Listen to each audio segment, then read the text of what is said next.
Hello hi friends, ನಮಸ್ಕಾರ. Welcome to my channel. ನಾನು ಲಕ್ಷ್ಮಿ. ನನ್ನ ವಿಡಿಯೋ ಹೊಸದಾಗಿ ನೋಡ್ತಾ ಇದ್ದು ಸಬ್ಸ್ಕ್ರೈಬ್ ಮಾಡಿ, ಅದರ ಪಕ್ಕದಲ್ಲೇ ಬೆಲ್ ಬಟನ್ ಐತೆ, ಅದನ್ನು ಪ್ರೆಸ್ ಮಾಡಿ.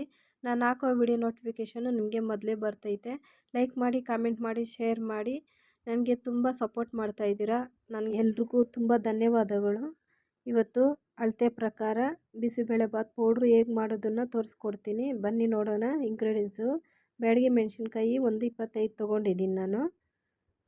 ಗುಂಟೂರು ಮೆಣಸಿನ್ಕಾಯಿ ಒಂದು 10 ತೊಗೊಂಡಿದ್ದೀನಿ. ಧನಿಯಾ ಬೀಜ ಬಂದು ಒಂದು 4 ಟೇಬಲ್ ಸ್ಪೂನ್ ತೊಗೊಂಡಿದ್ದೀನಿ. ಕಡಲೆಬೇಳೆ ಒಂದು 4 ಟೇಬಲ್ ಸ್ಪೂನ್ ತೊಗೊಂಡಿದ್ದೀನಿ.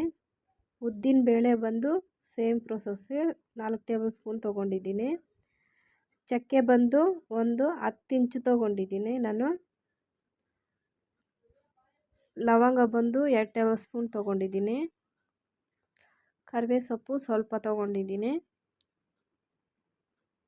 ಜೀರಿಗೆ ಒಂದು 2 ಟೇಬಲ್ ಸ್ಪೂನ್ ಅಷ್ಟು. ಜಾಕಾಯಿ ಒಂದು ತೊಗೊಂಡಿದ್ದೀನಿ. ಗಸಗಸೆ ಬಂದು ಒಂದು 2 ಟೇಬಲ್ ಸ್ಪೂನ್ ತೊಗೊಂಡಿದ್ದೀನಿ. ಅರಿಶಿನ ಪೌಡ್ರ್ ಬಂದು 1 ಟೇಬಲ್ ಸ್ಪೂನ್ ಅಷ್ಟು ತೊಗೊಂಡಿದ್ದೀನಿ. ಏಲಕ್ಕಿ ಒಂದು 4-5 ತೊಗೊಂಡಿದ್ದೀನಿ ನಾನು. ಇಂಗು ಬಂದು SSB ಇಂಗು ಸ್ವಲ್ಪ ತೊಗೊಂಡಿದ್ದೀನಿ ನಾನು. ಇವಾಗ ಒಂದು ಬಾಣಲಿ ತೊಗೊಂಡು ಬಿಸಿ ಆದ ನಂತರ ಒಂದು 4 ಟೇಬಲ್ ಸ್ಪೂನ್ ಅಷ್ಟು ಎಣ್ಣೆ ಹಾಕ್ಕೊಂಡು ಬಿಸಿ ಮಾಡ್ಕೊತಾ ಇದ್ದೀನಿ. ಬಿಸಿ ಆದ ನಂತರ ನಾನು ಇಂಗುನ ಹಾಕ್ಕೊಳ್ತಾ ಇದ್ದೀನಿ. ಕಡಿಮೆ ಉರಿಯಲ್ಲೇ ನಾವು ಅದನ್ನು ಹುರ್ಕೋಬೇಕು. ಕಡಿಮೆ ಉರಿನೇ ಇಕ್ಕೊಬೇಕು, ಹುರ್ಕೊಬೇಕು ಇದನ್ನು.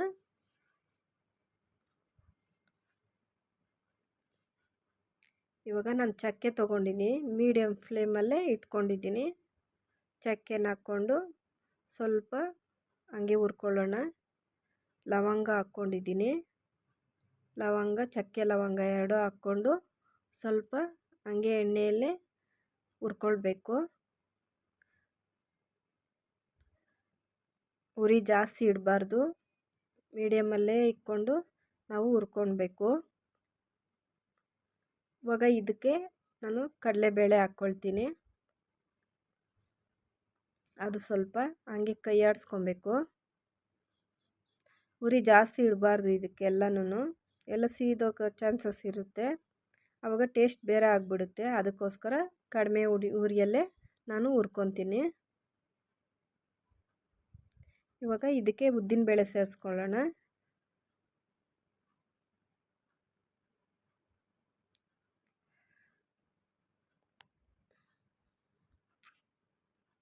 ಉದ್ದಿನಬೇಳೆ ಹಾಕ್ಕೊಳ್ತಾ ಇದ್ದೀನಿ. ಹಾಕ್ಕೊಂಡು ಸೇಮ್ ಅದೇ ಥರನೇ ನಾನು ಅದರಲ್ಲೇ ಹುರ್ಕೊತೀನಿ.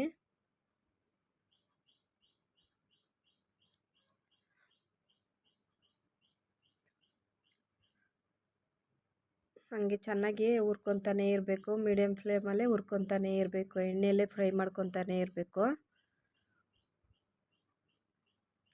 ಇವಾಗ ನಾನು ಧನಿಯಾ ಬೀಜನ ಹಾಕ್ಕೊಳ್ತೀನಿ. ಹಾಕ್ಕೊಂಡು ಅದನ್ನು ಸ್ವಲ್ಪ ಎಣ್ಣೆಯಲ್ಲೇ ಹುರ್ಕೊಬೇಕು. ಹಾಗೆ ಕೈ ಆಡಿಸ್ಕೊತಾನೆ ಇರಬೇಕು. ನಾವು ಕೈ ಬಿಟ್ಟರೆ ಸೀದೋಗ್ಬಿಡುತ್ತೆ. ಅದಕ್ಕೋಸ್ಕರ ನಾವು ಕೈ ಆಡಿಸ್ಕೊತಾನೆ ಇರಬೇಕು. ಇವಾಗ ಕರಿಬೇವು ಸೊಪ್ಪು ಹಾಕ್ಕೊತೀನಿ. ಅದು ಅಷ್ಟೇ ಸ್ವಲ್ಪ ಹಂಗೆ ನಿಧಾನವಾಗಿ ಕೈ ಆಡಿಸ್ಕೊತಾನೆ ಇರೋಣ.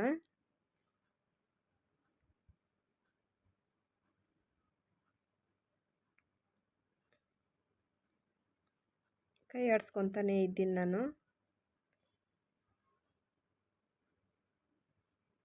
ಪರವಾಗಿಲ್ಲ, ನಿಧಾನವಾಗಿಯೇ ಮಾಡ್ಕೊಬೋದು, ಅರ್ಜೆಂಟ್ ಏನಿಲ್ಲ. ಇದಕ್ಕೆ ನಾನಿವಾಗ ಜೀರಿಗೆನ ಸೇರಿಸ್ಕೊತೀನಿ. ಅದು ಸ್ವಲ್ಪ ಹುರ್ಕೊತಾನೆ ಇರಬೇಕು. ಗಸಗಸೆ ಸೇರಿಸ್ಕೊತಾ ಇದ್ದೀನಿ. ಮೈನು ಗಸಗಸೆನೇ ಬೇಕಾಗಿರೋದು ಬಿಸಿಬೇಳೆಬಾತ್ ಪೌಡ್ರಿಗೆ. ಮೈನ್ ಇದೇ ಬೇಕಾಗಿರೋದು. ಅದು ಸ್ವಲ್ಪ ಮಿಕ್ಸ್ ಮಾಡ್ಕೊತಾನೆ ಇರೋಣ.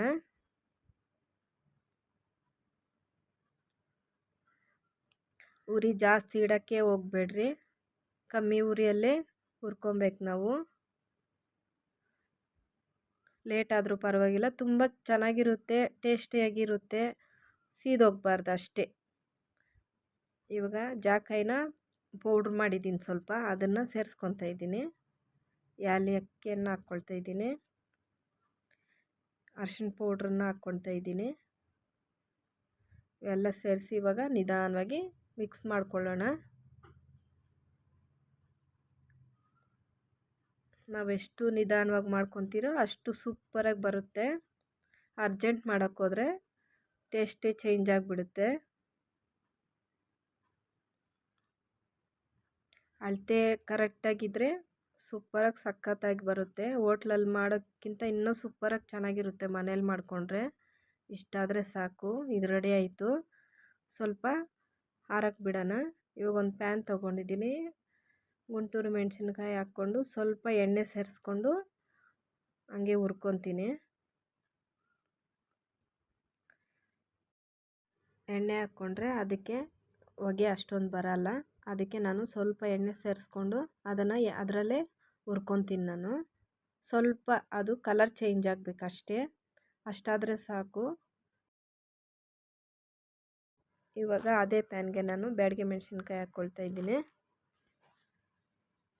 ಅದನ್ನು ಸೇಮ್ ಸ್ವಲ್ಪ ಎಣ್ಣೆ ಸೇರಿಸ್ಕೊಂಡು ಅದನ್ನು ಒಂದು 3-4 ನಿಮಿಷ ಹಂಗೆ ಹುರ್ಕೊಳ್ಬೇಕು.